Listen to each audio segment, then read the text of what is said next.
शुभं कुरु त्वं कल्याणम् आरोग्यं धनसम्पदः शुभं कुरु त्वं कल्याणम् आरोग्यं धनसम्पदः शत्रुबुद्धिविनाशाय दीपज्योति नमोऽस्तुते दीपज्योति नमोऽस्तुते शुभं कुरु त्वं कल्याणम् आरोग्यं धनसम्पदः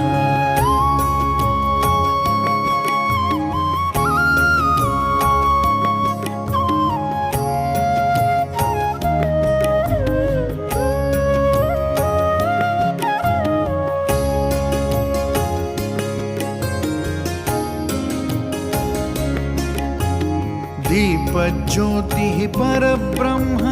दीपज्योति जनार्दनः दीपज्योतिः परब्रह्म दीपज्योति जनार्दनः दीपो हरतु मे पापं सन्ध्यादीप नमोऽस्तुते शुभं कुरु त्वं कल्याणम् आरोग्यं धनसम्पदः शुभं कुरु त्वं कल्याणम् आरोग्यं धनसम्पदः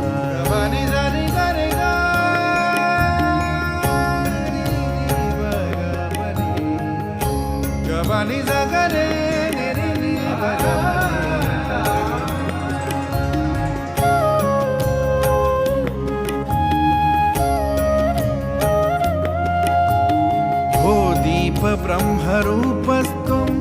ज्योतिषां प्रभुरव्ययः भो दीप ब्रह्मरूपस्त्वं ज्योतिषां प्रभुरव्ययः आरोग्यं देहि पुत्राश्च मति स्वच्छामि मे सदा।